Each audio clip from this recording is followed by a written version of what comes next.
وقتی که گوشیم دزدیده شد، کابوس من هم شروع شد و هیچ کس نفهمید. به کانال سایه های خیانت خوش اومدید. ما در اینجا سرگذشت واقعی افراد رو روایت میکنیم. افرادی که مدتها نتونستند اونها رو به زبون بیارند و این کانال به اونها امکان رو میده که تجربیات تلخ زندگی خودشون رو با شما در میون بذارند و ممنون از شما که با شنیدن سرگذشتشون ما رو همراهی میکنید. عسل هستم. سرنوشت من شاید با سرنوشت خیلی از زنهای دیگه مشابه باشه که مورد آزار مردهای انسان نما قرار گرفته.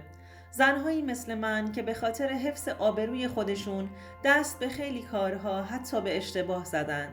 داستان من از اون روزی شروع شد که خسته و مونده از سر کارم برمیگشتم خونه. از بس خسته بودم که داخل مترو خوابم برد. نفهمیدم چقدر طول کشید که چشمام رو بستم. بعد از باز کردن چشام وقت اون رسیده بود که پیاده بشم. از سر جام بلند شدم و تو ایستگاه از مترو پیاده شدم. وقتی رسیدم خونه، بعد از اینکه لباسام رو در آوردم و دست و صورتم رو شستم، رفتم سمت گوشیم. میخواستم گوشیم رو شارژ کنم چون شارژش کم شده بود. هر چقدر گشتم پیداش نکردم. از تلفن خونه به خودم زنگ زدم، اما صدای بوقی از جایی نشنیدم. وقتی که کمی به ذهنم فشار آوردم، یادم افتاد که داخل مترو وقتی که روی صندلی خوابم برده بود، گوشیم تو دستم بود.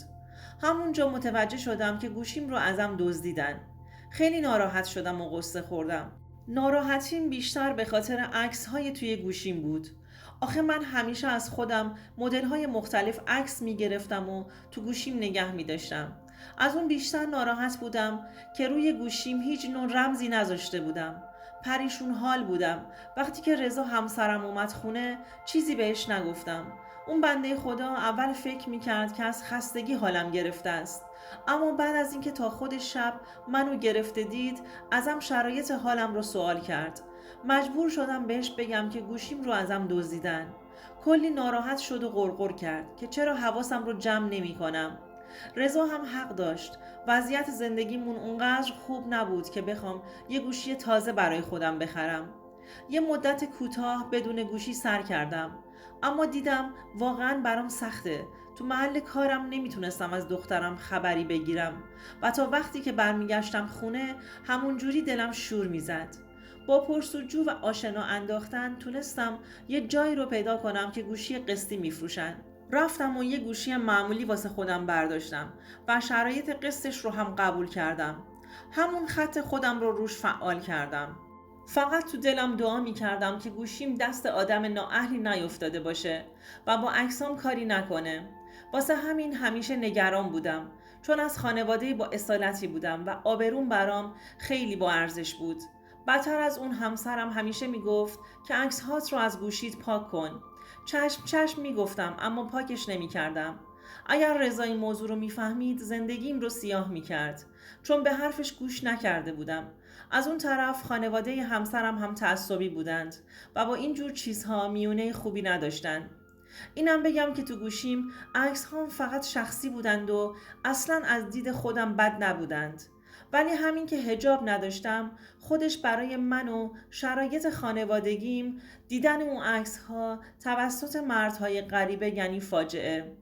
ترس از پخش شدن عکس هام داشتم که اگر اینطوری میشد عواقب خوبی در انتظار من نبود.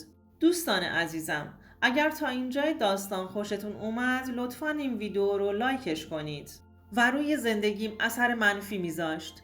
یه مدت که گذشت و شمارم دوباره فعال شد، از شماره ناشناسی یه تماس داشتم. وقتی گوشیم زنگ خورد جواب دادم، اما هیچ صدایی از اون طرف خط نمی اومد. فقط داشت به صدام گوش میکرد. هر چقدر الو الو گفتم صدایی نشنیدم. گوشی رو قطع کردم. چند روز گذشت، باز همون شماره ناشناس زنگ زد و مزاحمت ها شروع شد. مزاحمت هایی که اصلا بوی خوبی ازش نمی اومد. طرف ادعا میکرد که گوشی دزدیده شده من دستشه و به همه اطلاعات داخل گوشیم هم دسترسی پیدا کرده. ازم میخواست که هر کاری بهم بگه اون رو انجام بدم تا گوشیم رو بهم بده. اوایل باهاش بحثم شد. اما از هر راهی وارد می شد و خواسته های بیشرمانه ای ازم داشت. اصلا به حرفاش اعتنایی نمی کردم. از یه طرفم به خاطر ترسی که داشتم نمیتونستم قضیه رو به رضا بگم. مجبور بودم با زبون رازیش کنم تا گوشیم رو بهم بده. اما اون آدم خیلی بددلتر از این حرفا بود. وقتی که دید یه چند روزی گذشته و من هنوز به کارهایی که ازم خواسته بود تن در ندادم، شروع کرد به تهدید کردنم. حرفهایی میزد و تهدیدهایی میکرد که هیچ چاره‌ای برام نذاشته بود. همش میگفت تمام شماره های کل فامیلت، حتی خانواده خودت و همسرت دستمه. کافیه که عکس هات رو براشون ارسال کنم. بعدش هم میفرستم تو گروه های مختلف. اینجوری عکس هات زود پخش میشه و آبروت میره. دیگه به التماس کردن افتاده بودم. بهش میگفتم اگر پول میخوای بهت میدم، ولی با آبروی من با عکس هام بازی نکن. گوشیم رو بهم پس بده. اندازه پول همون گوشی یا هر چقدر که تو بگی من بهت پول میدم. فقط این کار رو با من نکن. هر چقدر من بیشتر التماسش میکردم اونم بیشتر منو تهدید میکرد. اول فکر میکردم که داره اذیتم میکنه و این کارو نمیکنه. اما وقتی چند تا از عکسام رو برای خودم ارسال کرد ترسیده بودم. بهش گفتم آخه تو از جون من چی میخوای؟ از همون لحظه تقاضاها شروع شد. بهم میگفت باید از خودت عکس‌های برهنه بگیری و برام بفرستی. ولی من از این کار امتناع میکردم. اونقدر برای انجام این کار با خانوادم تهدیدم کرد که مجبور شدم چند تا عکس از خودم با شرایطی که اون خواسته بود بگیرم و براش بفرستم. اما تازه شروع کاراش بود. بعد از اون منو با همین عکس‌های برهنه تهدید میکرد و میگفت تو رو رسوای خاص و عام میکنم و تو فضای مجازی به عنوان یه زن تنفروش پخششون میکنم. دیگه روز و شبام شده بود گریه. کسی رو نداشتم باهاش مشورت کنم. فقط از رضا و خانوادم میترسیدم. میترسیدم که آبروی خانوادم رو ببرم. حال دلم بد بود. از نظر روحی به هم ریخته بودم. نمیدونستم باید چه کاری رو انجام بدم. اصلا نمیدونستم دیگه چه کاری درسته و چه کاری غلط. مغزم کار نمیکرد. از کار و زندگیم افتاده بودم. دست و پام رو گم کرده بودم. میترسیدم. از همه چیز و همه کس ترس داشتم. هر دفعه ازم درخواست‌های جدیدتری داشت. دیگه روزای آخر بهم میگفت باید بیای خونمون تا گوشیتو بهت پس بدم. ولی من از خیانت به رضا دلهره داشتم. دلم نمیخواست انگ خیانت به زندگیمون بخوره و زندگیم رو نابود کنه. ولی هر روز صبح تهدیدهاش تا شب ادامه داشت. خواب و خوراکم رو از دست داده بودم. با خودم گفتم میرم و اونم هیچ کاری نمیتونه بکنه. میرم گوشیم رو میگیرم و برمیگردم. اون روز تصمیم گرفتم که برم به آدرسی که داده بود. وقتی رسیدم توی محله فقیرنشین زندگی میکرد. در رو زدم. وقتی در رو باز کرد با یه آدم چندش روبرو شدم. کسی که از حال و روزش مشخص بود آدم درست و حسابی نیست. بهش گفتم برو گوشیم رو بیار. دوستان عزیزم، آیا اصل با رفتن به اون خونه به تنهایی و بدون اطلاع به همسرش کار درستی انجام داده بود؟ لطفاً نظرتون رو برامون کامنت کنید. جواب داد گوشیت بین اون گوشی هاست، برو برش دار. اول واسه وارد شدن دو دل بودم، اما تا اونجا رفته بودم. نمیخواستم بدون گوشیم برگردم. رفتم داخل و دیدم فقط گوشی من روی میز هستش. تا اومدم برش دارم در و پشت سرم قفل کرد. هر چقدر بهش گفتم چرا در رو قفل کردی فقط پوزخند میزد. از کاراش مشخص بود که از نظر روحی تعادل نداره. بهش گفتم من شوهر دارم، بچه دارم، بذار برم، اما گوشش بدهکار نبود. هر چقدر جیغ کشیدم انگار کسی صدای منو نمیشنید. جلوی دهنم رو گرفت و هر کاری که دلش میخواست انجام داد. بعد متوجه شدم که ازم فیلم هم گرفته و بازم منو با اون فیلم ها تهدید میکرد. دیگه میخواستم خودم رو نابود کنم. همین که به رضا ناخواسته خیانت کرده بودم، هم ترس از بی‌آبرویی خودم داشتم.